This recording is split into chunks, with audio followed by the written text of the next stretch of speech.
तो अब जो है हम सक्रियता श्रेणी में बीच में आने वाले धातुओं का शोधन के बारे में पढ़ेंगे। ठीक है, ये क्या होते हैं, इनकी अभिक्रियाशीलता मध्यम होती है।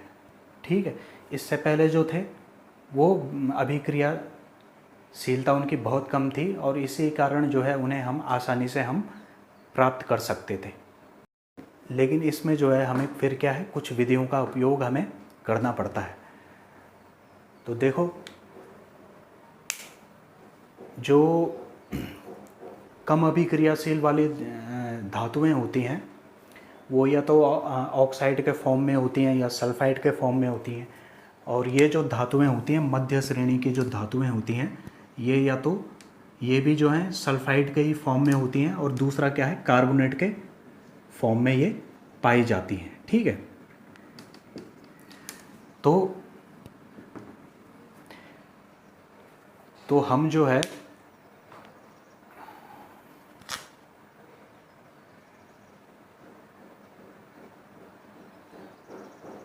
तो अब जो है इनका आइसोलेशन किया कैसे है वो इनकी प्रकृति पर निर्भर करता है कि सल्फाइड अयस्क है या कार्बोनेट अयस्क है।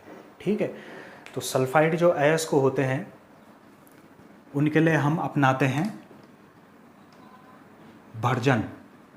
ठीक है, उनके लिए हम अपनाते हैं भर्जन। ठीक है, इसको बोलते हैं कैल्सिफिकेशन।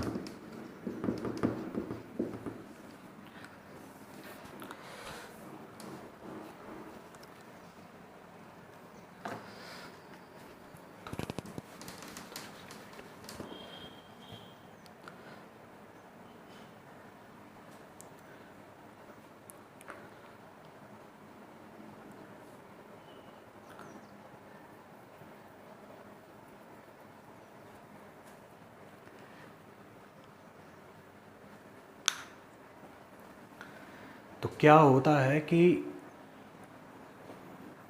जो अयस्क होते हैं जो सल्फाइड फॉर्म में हैं या कार्बोनेट फॉर्म में हैं, अगर उन्हें जो है हम ऑक्साइड फॉर्म में परिवर्तित कर लें तो उनसे जो है हम धातुओं को आसानी से प्राप्त कर सकते हैं। तो सल्फाइड और कार्बोनेट अयस्कों को उनके ऑक्साइड फॉर्म में लाने के लिए हम जो है उनको गर्म करते हैं। ठीक है, तो गर्म करने के जो हैं दो तरीके होते हैं। ये निर्भर करता है इस बात पे कि अयस्क जो है वो किस प्रकृति का है।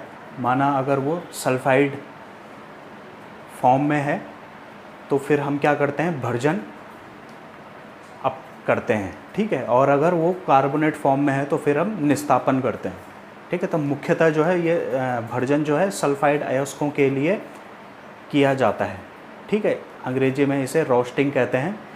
ठीक है, तो इसमें हम क्या करते हैं, वायु की उपस्थिति में जो है हम सल्फाइड अयस्क को गर्म करते हैं। ठीक है, तो इस तरह से वो क्या करता है, ऑक्साइड फॉर्म में आ जाता है और जो सल्फ़र जो होता है वो ऑक्सीजन के साथ मिलकर सल्फ़र डाइऑक्साइड गैस बना के अलग हो जाता है। ठीक है, इसी तरह से जो कार्बोनेट अयस्क है इसको क्या करते हैं, वायु की कम उपस्थिति में हम क्या करते हैं, गर्म करते हैं। ठीक है, तो गर्म करने के बाद क्या होता है, इसे अंग्रेजी में कैल्सिनेशन कहते हैं। तो गर्म करने के बाद क्या होता है, ये ऑक्साइड फॉर्म में आ जाता है और इसका जो कार्बोनेट होता है वो किस में बदल जाता है, कार्बन डाइऑक्साइड में। ठीक है, तो इस तरह से हम ये दो तरीके हम अपनाते हैं। अब इनमें अयस्कों को जो है पिघलने नहीं देते हैं। ठीक है, इनको एक भट्टियाँ होती हैं जैसे परावर्तनी भट्टी हो गई, इन भट्टियों में गर्म किया जाता है और डायरेक्ट गर्म नहीं करते हैं। जो फ्यूल हम जलाते हैं उनकी जो गैसें होती हैं, गैसों से हम इन्हें गर्म करते हैं। ठीक है, तो ये हो गया भर्जन और निस्तापन। इसके बाद क्या है, ऑक्साइड अयस्क जो है इसका हम किसी अच्छे अपचायक से, किसी उचित अपचायक से हम इसका अपचयन कर लेते हैं। ठीक है, इसकी ऑक्सीजन को हटा के हम धातु को जो है शुद्ध रूप में प्राप्त करते हैं। तो इसमें दो ही चीज़ ध्यान में रखनी है कि भर्जन जो है सल्फाइड अयस्कों के लिए यूज़ किया जाता है और निस्तापन कार्बोनेट अयस्कों के लिए, और भर्जन जो है ऑक्सीजन की उपस्थिति में किया जाता है और निस्तापन ऑक्सीजन की कम उपस्थिति में किया जाता है। ठीक है, तो इसको हम उदाहरण से समझते हैं। जैसे कि जिंक सल्फाइड है, इसको कहते हैं जिंक ब्लेंड। ठीक है, ये अयस्क है। तो हम जब जिंक सल्फाइड को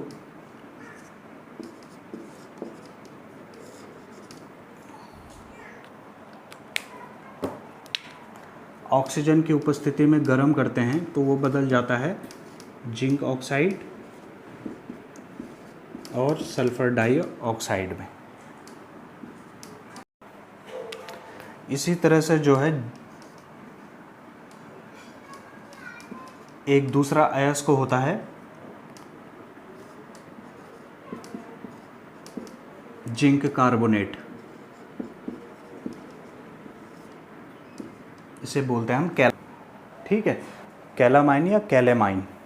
ठीक है, तो जब हम इसको गर्म करते हैं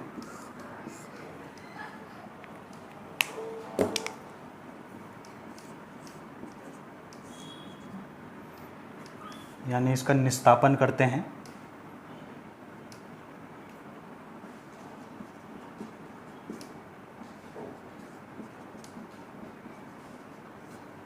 तो ये बदल जाता है ZnO प्लस CO2 में।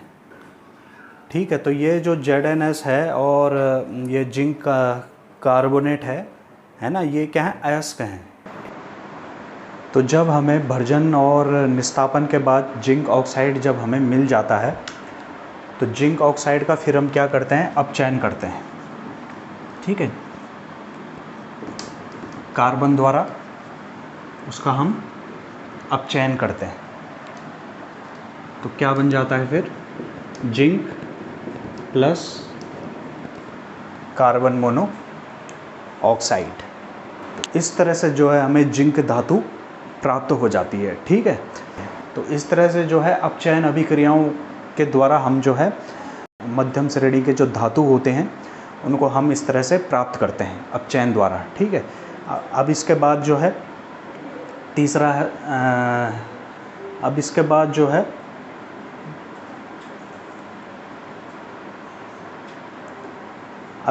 जो है अत्यधिक क्रियाशील जो धातुएं होती हैं उनके निष्कर्षण के बारे में हम पढ़ेंगे।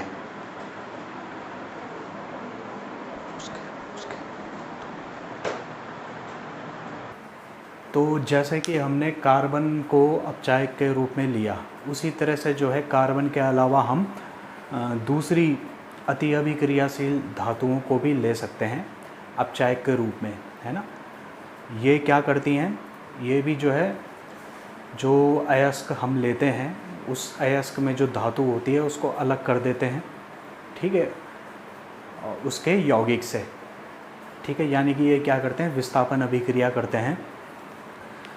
तो इसमें क्या करते हैं, हम उन्हीं अयस्कों का हम निष्कर्षण कर सकते हैं जो क्या होते हैं, जिनमें जो धातु होती है वो सक्रियता श्रेणी में जो है इन अभिक्रियाशील धातुओं से नीचे होती है। ठीक है ना, जैसे कि उदाहरण से इसे हम समझते हैं MnO2। ठीक है ना, और हमने एक अभिक्रियाशील धातु हमने ले ली एल्यूमिनियम। ठीक है, तो एल्यूमिनियम जब हम लेते हैं तो इनकी जब अभिक्रिया होती है तो बनता है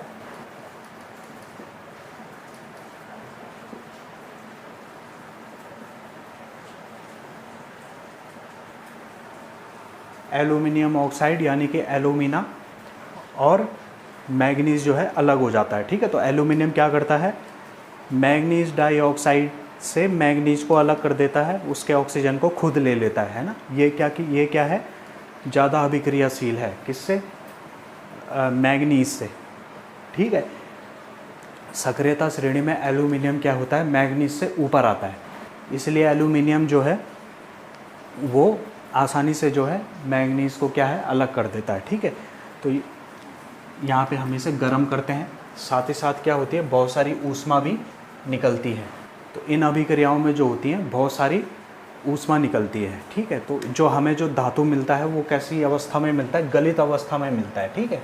ये सारे लिक्विड हैं, बाकी सब सॉलिड हैं, इसमें जो धातु मिलता है वो लिक्विड में मिलता है, ठीक है। तो ये जो मैग्नीज डाइऑक्साइड है इसका नाम होता है पायरोलूसाइट, ठीक है। मैग्नीज का क्या है, ये अयस्क है। इसमें जो है और कौन कौन सी धातुएं हम ले सकते हैं, जैसे कि सोडियम ले सकते हैं, एल्यूमिनियम ले सकते हैं, मैग्नीशियम ले सकते हैं, ठीक है। तो विस्थापन अभिक्रिया करके हम जो है बहुत सारे अयस्कों से हम क्या है धातु का निष्कर्षण कर सकते हैं। तो बैलेंस कर लेते हैं इस समीकरण को, 3 4 3 2। तो इस तरह की जो अभिक्रियाएं होती हैं विस्थापन अभिक्रिया, इनका बहुत उपयोग है थर्माइट अभिक्रियाओं में, ठीक है। थर्माइट अभिक्रियाएं क्या होती हैं, इन अभिक्रियाओं में जो होती हैं हम किसी उच्च अभिक्रियाशील धातु से, है ना, किसी निम्न अभिक्रियाशील धातु यौगिक का क्या कराते हैं, अपचयन कराते हैं या विस्थापन कराते हैं, ठीक है।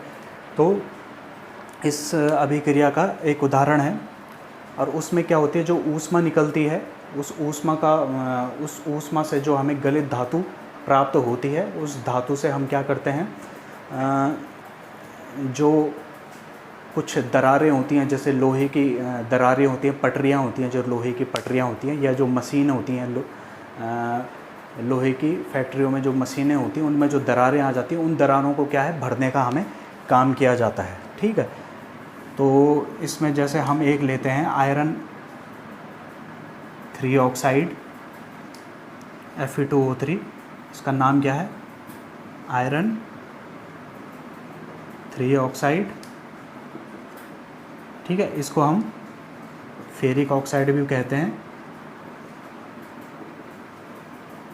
ठीक है। इसकी अभिक्रिया जब हम एल्यूमिनियम से कराते हैं तो बन जाता है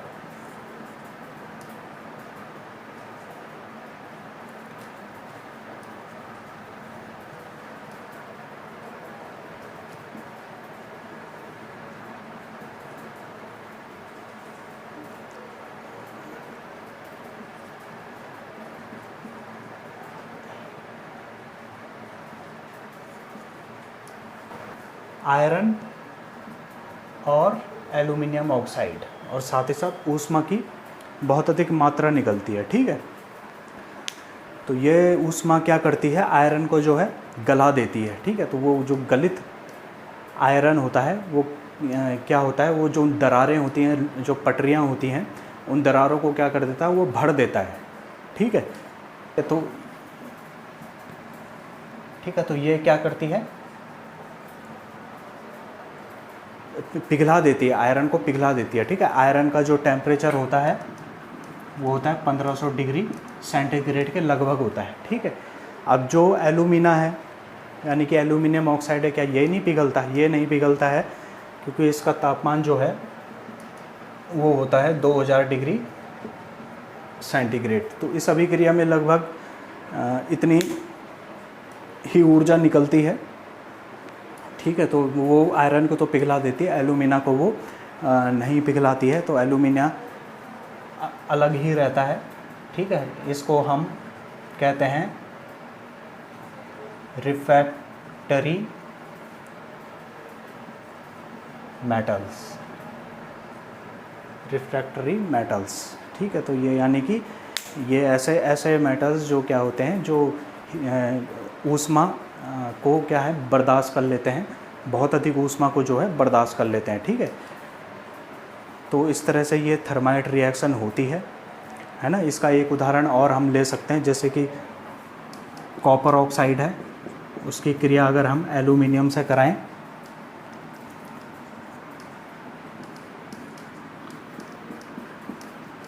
तो बन जाता है Al2 O3 प्लस कॉपर, ठीक है। और ये कॉपर क्या है, लिक्विड अवस्था में मिलता है, ठीक है। तो ये भी मशीनों को में जो दरारें होती हैं उनको भरने के काम आता है, ठीक है, कॉपर।